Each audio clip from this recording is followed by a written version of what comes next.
김도벨TV 시청자 여러분 안녕하십니까? 드디어 김진욱 공수처장이 내일 1월 19일 날 임기 만료로 물러납니다. 그동안 정말 국민의 세금을 받는 이런 공무원이 있나 라는 생각을 했는데 임기가 만료되니까 물러나네요.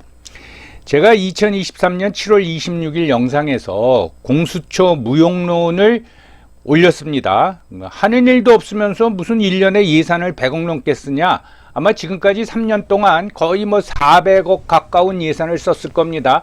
여러분 400억이면요 대학생들 4,000명 1년 등록금입니다. 태어나서도 안 될 공수처. 그런데 그 초대처장은 무능의 극치. 정말 세금이 아깝습니다.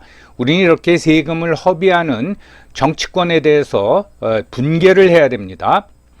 공수처도 문제지만 초대처장인 김진욱이 더 문제였죠. 무능하고 과다망상에다가 그리고 뻔뻔하고 그리고 이제 기관장이 자기가 맡은 조직에 앞서 자기 것을 챙기는 한마디로 사리사욕을 챙기는 사람입니다.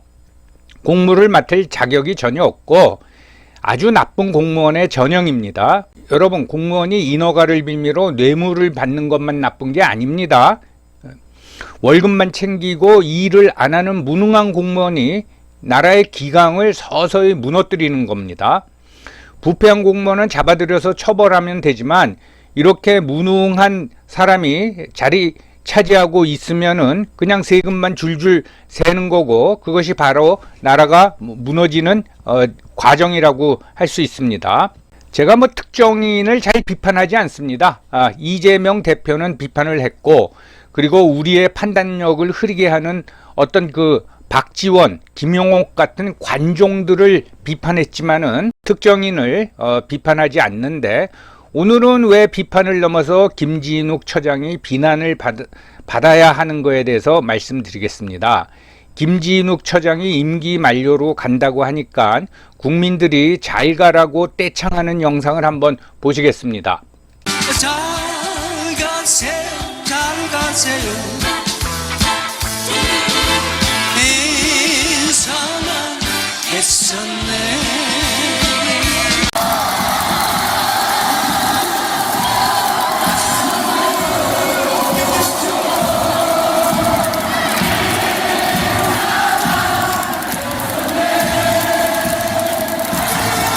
김진욱 초대 이제 공수처장은 지난 2021년 1월 21일 날 취임을 했습니다.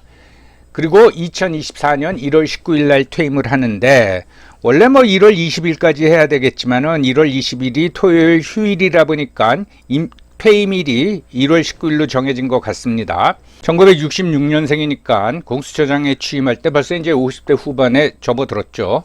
그 과정을 보면 법대는 아니지만 서울대를 나오고 사법고시에 붙어가지고 1995년서부터 1998년까지 3년 동안 서울지법에서 판사 생활을 했습니다. 우리가 이제 김진욱 공수처장 하면 판사 이런 인상이 강하지만 사실 공판을 담당한 판사 생활은 3년밖에 안 했습니다. 그냥 굉장히 짧게 한 거죠. 그리고 무슨 일인지 판사를 그만두고 김앤장 에 가서 변호사 생활을 했습니다. 서울지법 판사를 왜 그만뒀는지 또 김앤장에 가서 무슨 일을 했는지 모르지만은 아무튼 거기서 월급은 상당히 많이 이제 받았을 겁니다. 그러다가 또 무슨 생각이 났는지 2010년에 헌법재판소에 취직을 합니다. 그래서 2010년서부터 2021년까지 헌법재판소에서 헌법연구관 그 다음에 헌법선임연구관을 지냅니다. 선임연구관은 보통 이제 1급에 상당한다고 그럽니다. 그러니까 차관보급이죠. 고위 공무원입니다. 그리고 이제 버클리대 로스쿨에 풀브라이트 장학생으로 다녀왔고, 그리고 이제 한국외국어대학 통번역대학원 한국영어과를 다녔는데 졸업은 안 하고 이제 수료만 했습니다. 그리고 또 이제 서울대 법학대학원 박사과정에 입학을 했는데 이것도 이제 졸업은 못하고 수료만 했습니다. 이 과정을 보면 판사 생활이 그렇게 길지도 않고 여러 가지 이제 관심이 굉장히 많은 것 같아요. 그런데 제대로 마치지는 이제 못하는 겁니다. 그건 무슨 말인가 하면은 적극성과 책임감이 없다라는 걸 의미한다고 하겠습니다. 그렇지만 공수처장에 임명이 됐을 적에 평은 좋지요. 뭐 외유내강형이다. 조용한 모범생이다. 예. 언론은 항상 공부 잘하고 높은 직에 올라간 사람들에 대해서는 좋게 평가를 합니다. 그래서 언론의 인물평은 전혀 믿을 게 못 됩니다. 제가 김진욱 처장을 관찰하면서 내린 결론은 첫째, 무능하다. 그리고 과대망상에 빠져 있다. 그리고 뻔뻔하다. 그리고 좀 심하게 표현해서 사리사욕을 챙긴다. 이겁니다. 먼저 무능에 대해서 말씀드리겠습니다. 그가 공수처장으로 재임하는 동안에 공수처가 아마 예산을 한 400억 정도 집행했을 겁니다. 근데 기소는 딱 3건이에요.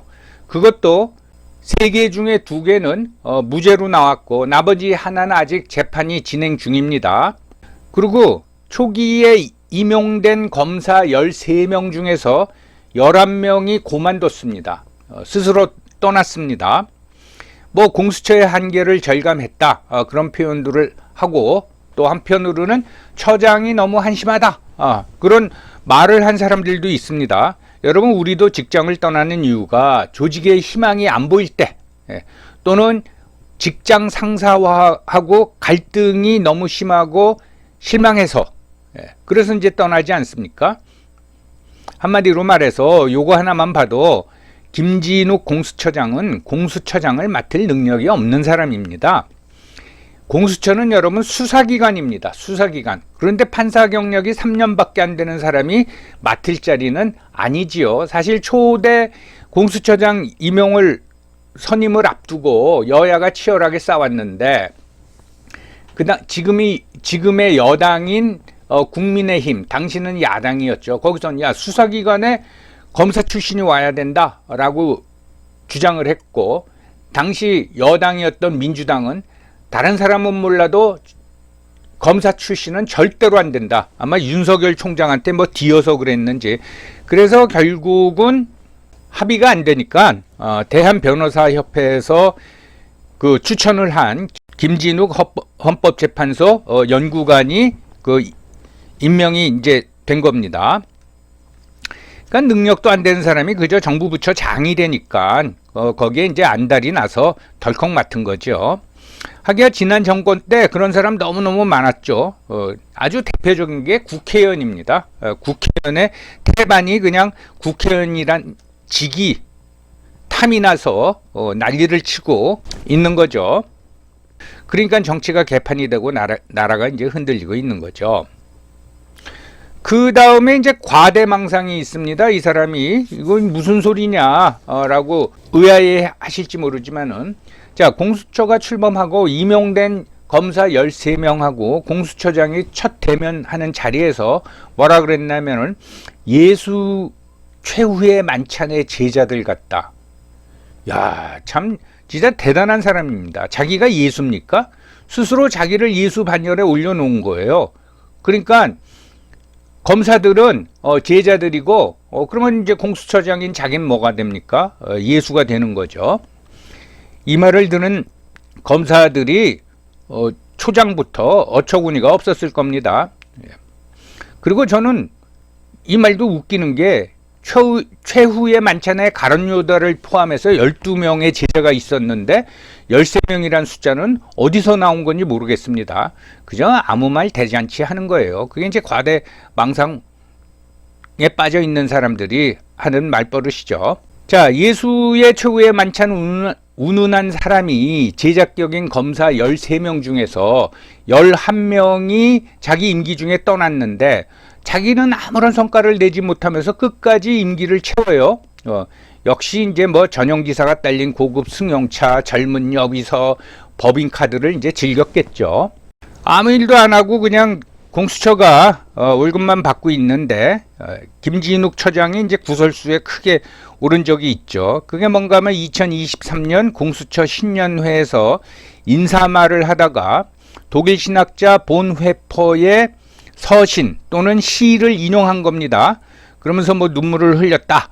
그런 게 이제 보도가 됐는데 그 내용이 본회퍼의 선한 능력으로라는 서신입니다. 본회퍼는 뭐 여러분들 잘 아시겠지만은 히틀러에 반대하다가 결국 나치 당국에 의해 가지고 체포가 돼서 수감 생활을 하죠. 그때 이제 1944년 말에 자기가 아는 지인한테 쓴 편지 내용인데 여러분 좀 지루하실지 모르지만 그거 한번 읽어 보겠습니다. 선한 능력에 고요히 둘러싸여 보호받고 위로받는 이 놀라움 속에 그대들과 함께 오늘을 살기 원하고 또한 그대들과 함께 새로운 한 해를 맞이하고 싶습니다. 고난의 잔이 쓰디쓴 고통으로 넘치도록 채워진다 할지라도 당신의 선하신 사랑의 손에서 두려움 없이 감사히 그 잔을 건네 받겠습니다. 이게 웃기는 게요. 보네포가 뭐 대단한 사람이죠. 히틀러에 반대해서 수감 생활을 하다가 1945년 4월에 감옥에서 처형됩니다. 이때가 독일이 망하기 한 20일 전이에요. 정말 억울한 거죠. 그런데 예수한테 비교한 것이 미안했는지 이번에는 자기를 본 회포에 비교하는 거예요. 자기가 본 회포면 윤석열 대통령은 히틀러가 되는 겁니다. 정말 얄팍한 심리죠. 그러고 나서 보네포의 선한 능력을 가사로 하는 찬송가가 있습니다. 정식 찬송가에 수록되지는 않고 흔히 이제 CCM이라 그러죠. Contemporary Christian Music이라고 해가지고 이 선한 능력이란 찬송가를 그 신년의 현장에서 불렀다는 거예요. 그러면서 눈물을 흘렸다 또는 꺽꺽 울었다. 신년의 현장에 있었던 공수처 직원들은 처장이 갑자기 눈물을 흘리면서 찬송가를 부르니까 얼마나 황당했을 겁니까? 속으로 그렇겠죠. 저런 사람이 다 있어. 그랬겠죠. 이게 그 후에 이 사실이 알려지니까 그 후에 이상한 방향으로 비화가 됐어요. 불교계 대표자들이 공수처 앞에 와서 항의를 했습니다. 이 잘못하면 종교 활동으로까지 번질 수 있었습니다. 자, 그러면은 여러분들 참고로 김진욱 처장이 신년회장에서 불렀다는 선한 능력으로를 한번 들어보시겠습니다. 주 선한 능력으로 안으시네 그 크신 팔로 날 붙드시네 절망 속에도 흔들리지 않고 사랑하는 주 얼굴 구하리. 능력이 없는 분이 또 뻔뻔하기까지 합니다. 이제 임기 말을 앞두고 기자들하고 모임을 가졌던 모양이에요. 기자들도 좀 비판적으로 얘기했겠죠. 성과가 너무 없다. 그런 식으로 말을 하니까 김진욱 공수처장이 역사의 평가를 받을 것이다. 알게 모르게 효과가 있었다. 여러분, 이 거대 담론을 꺼내는 사람들은 무슨 역사 이런 걸 물어보면 현실을 얘기하는데 역사적 평가 이런 거대 담론으로 방향을 트는 사람들이 그게 이제 사기꾼입니다. 사기꾼. 알게 모르게 효과가 있었다. 역시 기독교인 답네요.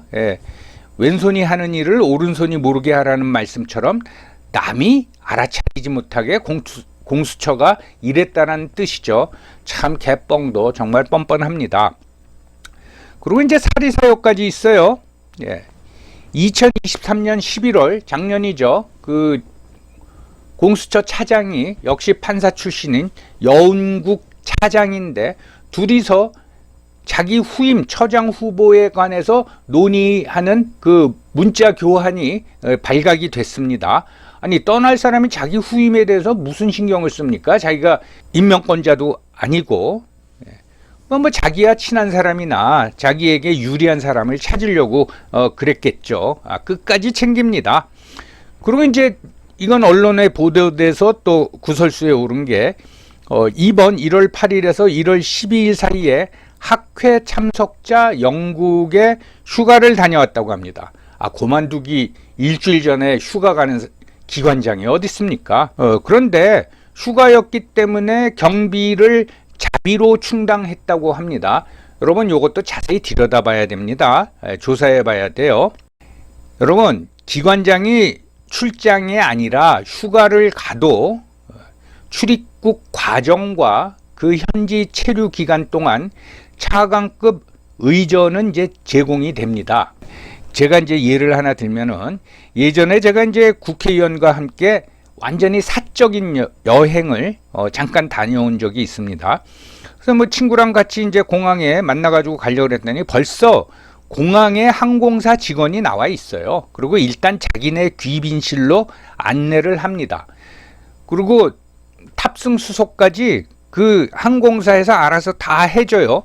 그리고 이제 그 국회의원의 짐에 황금색으로 된 특별한 태그를 붙여요. 그러면은 도착했을 적에 짐이 일찍 나옵니다.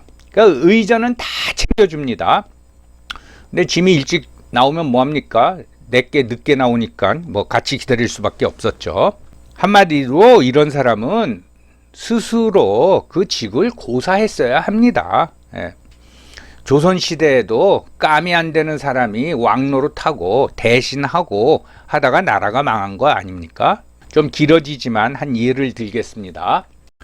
진나라가 통일하기 전 얘기입니다. 예. 진나라가 한참 기세를 올릴 적에 진나라하고 조나라하고 이제 전쟁이 벌어지면서 조나라 대장군을 조과를 임명합니다. 이건 굉장히 유명한 이제 고사인데 그 당시 진나라 장군은 이제 명장 백기였습니다. 이거 뭐 대단한 인물이죠. 근데 이제 전쟁을 앞두고 조나라 효성왕이 그때 조나라의 유명한 장군이 연파인데 나이가 너무 많았어요. 그래서 노장 연파 대신에 다른 사람을 임명하면 어떨까라고 생각하다가 젊고 병법에 통달했다는 조과를 대장군으로 임명합니다. 더군다나 조괄은 조나라의 명장 조사의 아들이에요. 그런데 무슨 일이 일어났냐?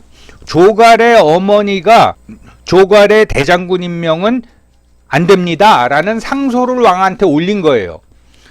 그러니까 엄마가 아들을 대장군으로 임명하면 안 된다고 상소를 올리니까 효성왕이 그 어머니를 불러서 물어봤어요.